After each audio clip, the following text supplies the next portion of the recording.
welcome. Thanks you guys for joining us today for an in-depth conversation around early childhood development.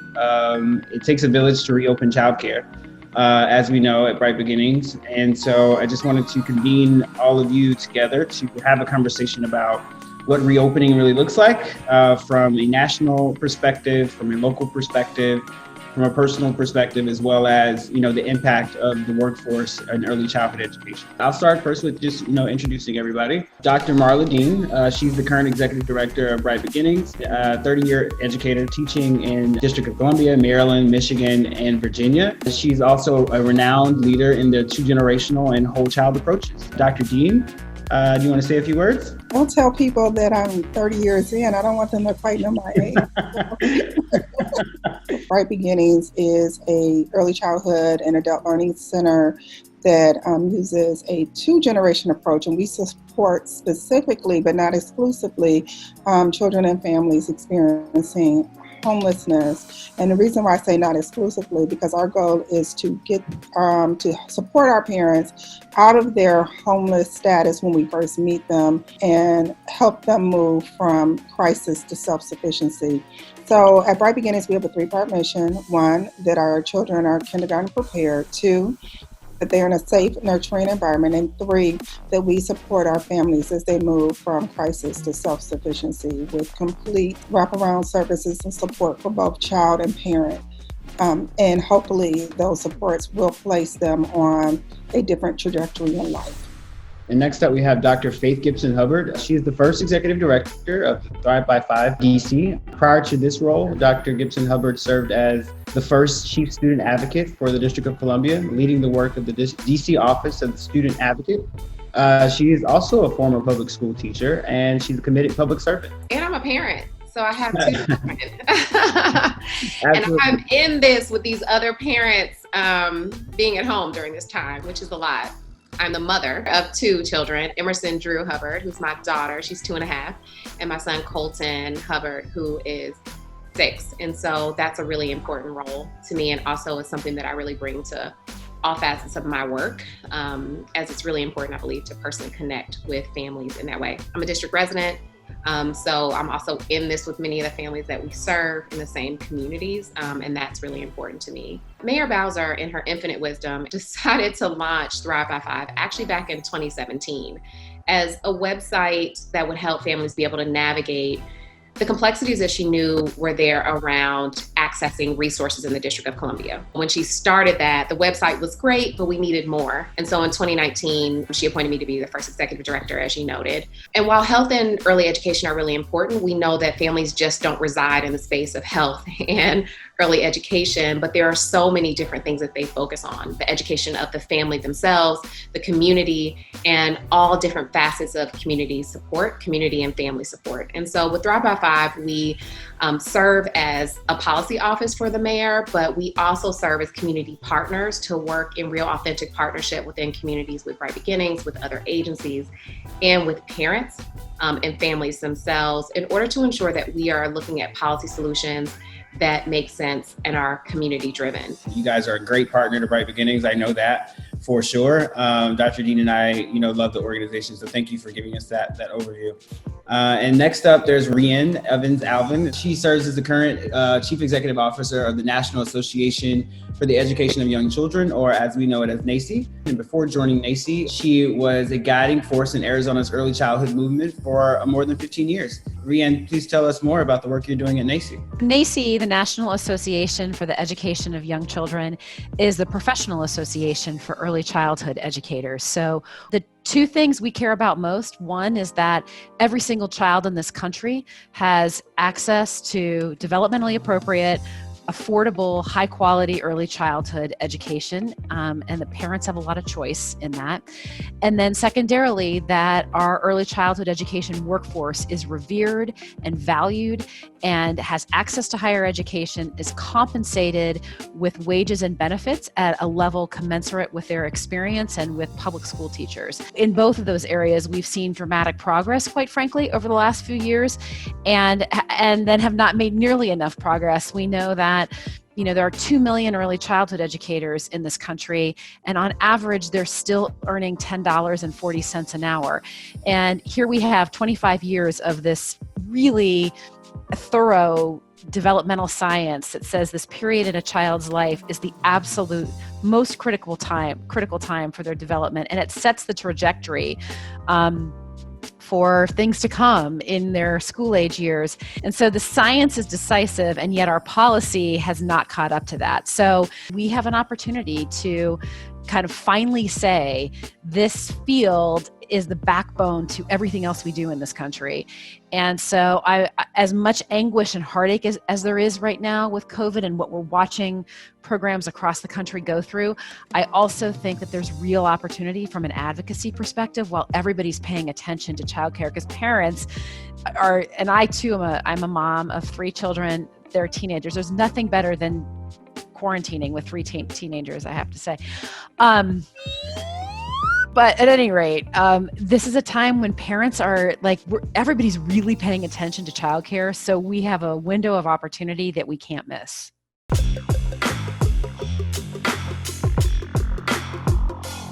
At Bright Beginnings, and Dr. Dean can comment on this as well, we serve families who are experiencing homelessness. And it's quite an interesting dynamic when you have staff members that are also at or below the poverty line as they're doing the work to support the families that we serve. So it can be quite challenging. Dr. Do you have anything to add to that? So this is something I'm very passionate about. I'm proud to say that Bright Beginnings wages far exceed the national averages, and we are one of the providers that have the opportunity to provide some of the best wages in the sector. However, it is still not enough. We are fortunate to be a early Head Start agency. We are fortunate to be in DC, where they have a robust child care subsidy program. And yet, even with all those supports, we still have to raise about $3.2 million to bring it all together. And I'm deeply concerned because many of the women, if not most, are Black and brown women. So this is an issue of racial equity and inclusion also, to make sure that we are not perpetuating the wage gap by gender. In addition to that, we are also ensuring that our staff is well prepared. They're degreed. Many of them actually have master's degrees. And so it is unreasonable to ask someone to have a bachelor's and a master's degree and not be able to compensate them appropriately. So this is what keeps me up at night. This is what I think about, because I look at the brown and Black women that mostly work at Bright Beginnings, and I want to make sure that they can go home and that they can take care of their family, and that they're not stressed, just trying to make ends meet.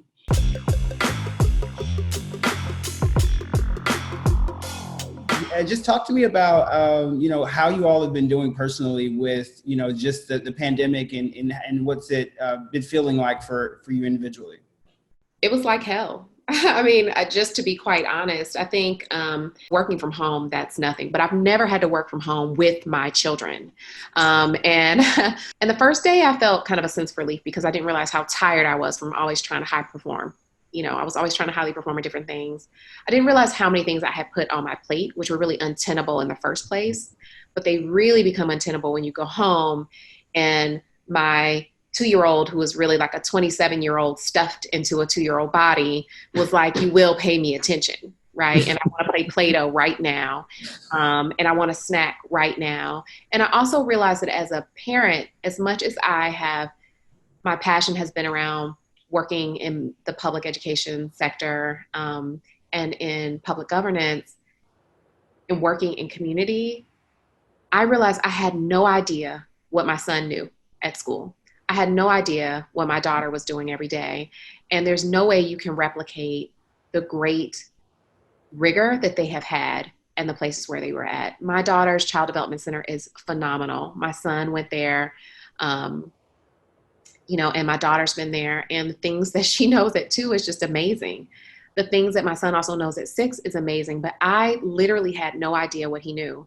And it made me think really about the disservice that I might have done to families in the past by not really making them an educational partner along with me on their child's journey, right? Like I was executing things and I was like, how can I help you when really I needed them to help me as well? And I was at such a disadvantage. My son, the first week, was acting like he couldn't read. I was like, hold on now, little boy. I know you can read. I've seen you do it.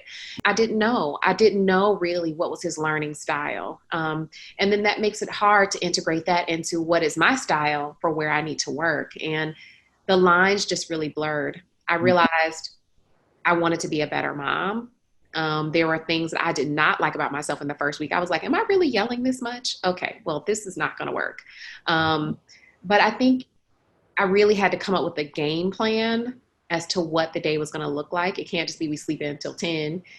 First day, that's fine. But it was really hard because I think we all, in your professional life or in your personal life, we had not created a contingency plan for something like this to happen. Exactly. And it just showed. Yeah, I think that's a powerful reflection. It's interesting. Dr. Gibson Hubbard talked about this with the age of her children, kind of the attentiveness.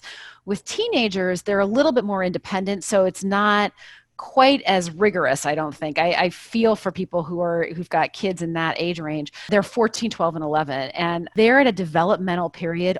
Second to early childhood education, adolescence is this critical phase. And it's this time where you're supposed to be separating a little bit from having independent judgment and independent decision-making and, navigating the influence of your peers and that sort of thing and your own beliefs and ideas. And here we are all kind of hovering in the same space together, like with each other. I'm like, I just want to acknowledge to each of you that there's probably a lot of parenting going on right now. And I'm sorry, this is the exact opposite developmentally of what you're supposed to be doing. And here we are kind of all there. So, it has been fine. I just want to acknowledge though, also that these are important and they're meaningful to me and things that my family needs to navigate, but it is nothing compared to the families that we are seeing and hearing stories about and working with all day who are dipping into their entire retirement accounts to keep their childcare center alive, who are homeless, who don't know where their next meal is going to become because they're unemployed. I mean, my dealing with my teenagers is this compared to the crisis that families are in as a result of this current situation.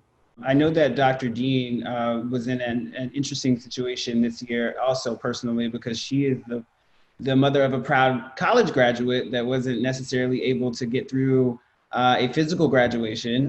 So Dr. Dean, tell us about, your personal experience during COVID. Well, at Bright Beginnings, we have a home visiting program.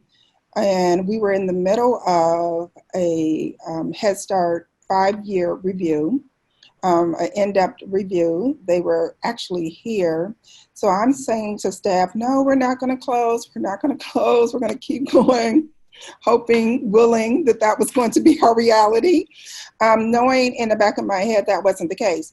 But really quickly, I decided we had to go virtual with home visiting because I could not control at all.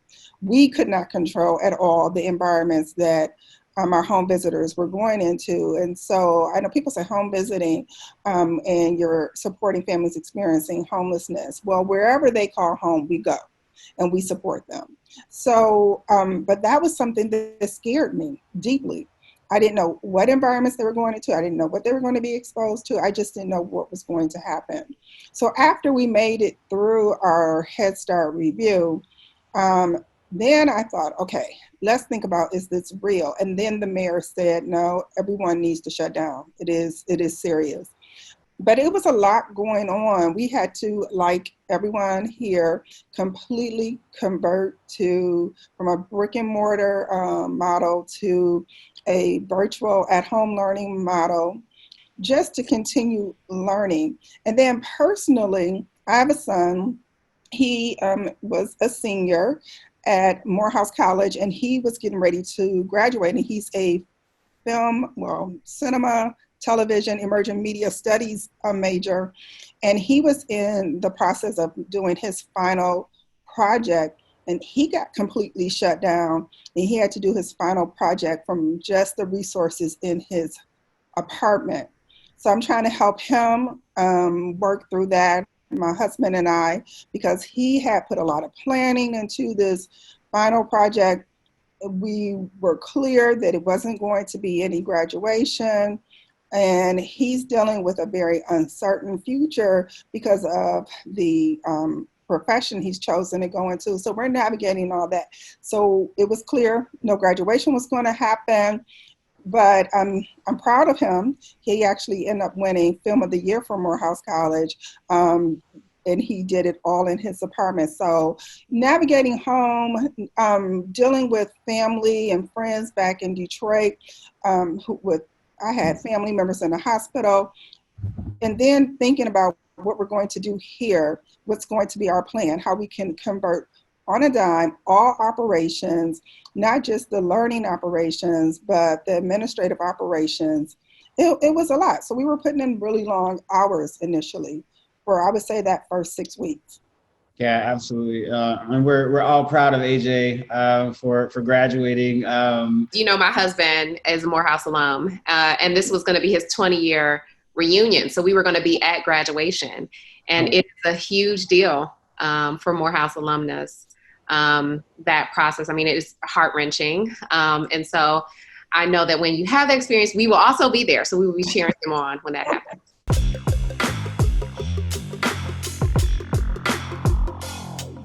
Rhian, NAEYC published an article that there's going to be about 7,000 childcare centers, I think, across the District of Columbia, across the nation, that are going to have to shut down as a result of COVID-19 and not having the funds or not having the resources, I should say, to continue services. Like, what has that been like? How have you been able to support all of your members and the teachers and the facilities that are probably not going to come back online anytime soon? COVID just decimated the field. And we know in the first week of the crisis that attendance dropped by 70%.